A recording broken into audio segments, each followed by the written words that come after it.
oublier des politiques publiques.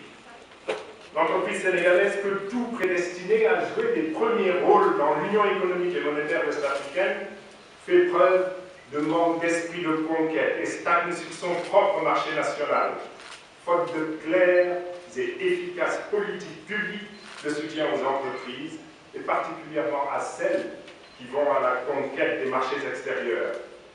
Plus spécifiquement, l'industrie sénégalaise, hier une des plus performantes en Afrique de l'Ouest, semble être entrée aujourd'hui dans un état de somnolence critique au moment où tous les pays voisins mettent en place des politiques propres à redynamiser leur secteur industriel. Malheureusement, le triste et affligeant constat qui vient d'être fait vaut également pour le tourisme ou la pêche. Il vaut aussi pour bien d'autres secteurs. Notre diplomatie est frappée d'inertie. Notre politique culturelle est inexistante. C'est à croire qu'à l'exception de la politique politicienne, dans tout autre domaine, ceux qui nous gouvernent sont tombés dans une profonde léthargie. Les politiciens professionnels, ceux qui vivent matin, midi et soir de la politique, sont la cause du mal sénégalais par leur incapacité notoire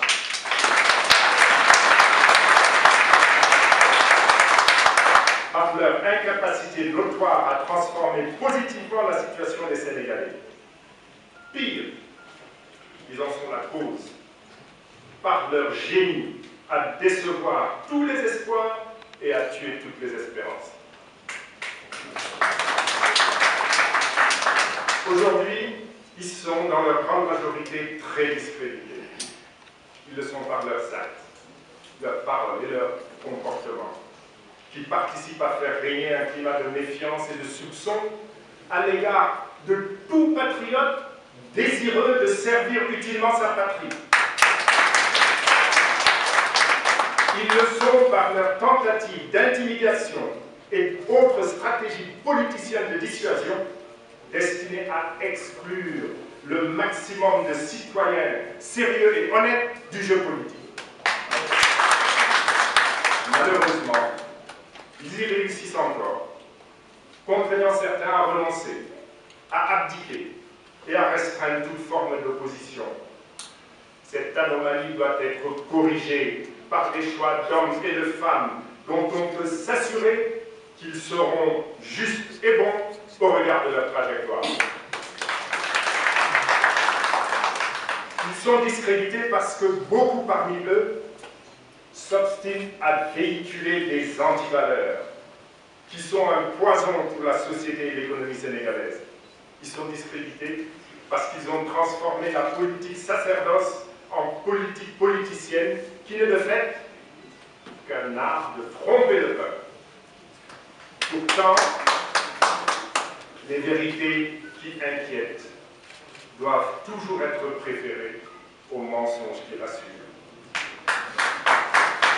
Le politicien professionnel n'est qu'au service de lui-même et de ses intérêts personnels, et non de l'intérêt général. Pour lui, la vérité et le vrai varient selon les circonstances. Il adapte ses propos et ses comportements en fonction de ses interlocuteurs. La politique est son seul moyen d'ascension sociale et d'enrichissement. Cet enrichissement est presque toujours illicite. Il a pour seule compétence marginale la politique, son unique terrain de prédilection, et gagne à vouloir y maintenir éternellement notre pays, même en dehors des campagnes électorales et dans l'ignorance de la construction de solutions urgentes aux vrais maux de notre Sénégal. Cette situation doit changer. Le changement, c'est le retour à la politique sacerdoce. Le changement, c'est la réappropriation de la politique par les citoyens.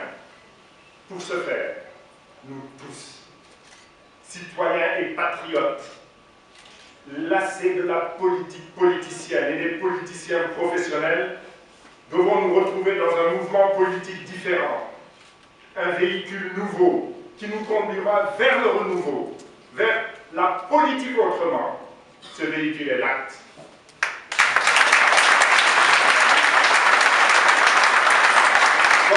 l'action politique que j'ai l'exaltante mission de diriger. L'acte entend conduire le changement. Elle entend le faire parce qu'elle se veut un mouvement politique différent, inaugurant un rapport sain vis-à-vis de la res publica, la chose publique. Différent parce qu'il veut refonder la politique par le bas, en rassemblant les patriotes et les citoyens qui ne se reconnaissent plus dans les partis politiques traditionnels. Différent parce qu'il refuse la politique comme profession et comme moyen d'enrichissement. Il refuse qu'on puisse devenir milliardaire ou millionnaire par la politique. Différent parce qu'il entend mettre fin à la fonction politique comme sinécure, faveur ou teranga. Différent parce qu'il entend restituer à la politique, qui est charge à assurer et mission à assumer, toute sa dignité pour le seul intérêt du peuple et non celui d'un parti ou d'un leader. La patrie avant le parti, slogan de campagne, n'est malheureusement resté que cela. Pourtant, nous avons été nombreux à y croire. Différent parce qu'il promeut la politique sacerdoce. Différent parce qu'il refuse la politique comme foire d'empoigne, comme compétition de ruse, de mensonges, de calomnie et de diffamation. Différent parce qu'il promeut la politique comme une compétition loyale entre des visions, des programmes et des projets politiques. Différent parce qu'il fonde son action sur des valeurs républicaines fortes, la primauté de l'intérêt national, la sacralité du travail et de la compétence, le bannissement de l'achat de conscience et le respect de la dignité humaine, en tout lieu et en toutes circonstances. Différent parce qu'il considère le travail comme la seule et unique voie qui mène les nations comme les individus à la prospérité. Dans notre pays, le gouvernement doit être pris pour ce qu'il ne devrait jamais cesser d'être, c'est-à-dire un serviteur et non un maître. Les dirigeants doivent le comprendre, les citoyens doivent l'exiger. Ces convictions forgent l'identité de l'acte dont la devise résume parfaitement l'esprit. Travail, éthique, espoir, Sahal Diop, car sans travail et sans éthique, l'espoir est vain et toujours déçu. Les chantiers du changement qu'entend conduire l'acte sont de deux ordres. Le travail préalable de refondation et le travail de transformation durable. Le travail préalable de refondation porte sur la reconstruction de notre démocratie et de notre République. L'instauration d'un État impartial et d'institutions indépendantes est une ardente obligation pour l'acte.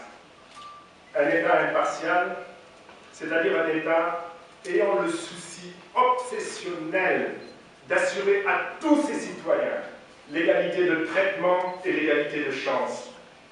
Un État qui ne cherche pas à faire taire par tous les moyens des voix discordantes. Un État qui ne crée pas les conditions inacceptables d'abus de pouvoir par l'exécutif. La mise en place d'une administration dépolitisée et tournée vers le développement. La fin d'une administration et d'une diplomatie confisquée par les militants politiques est un impératif catégorique.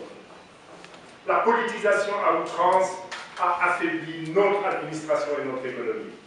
Elle a réduit l'efficacité des politiques publiques. Il faut que cesse sans délai le spectacle affligeant de directeurs généraux puisant dans les caisses de leurs agences ou entreprises publiques pour distribuer faveurs et prébendes à leurs militants ou délaissant leurs bureaux pour battre campagne sur ordre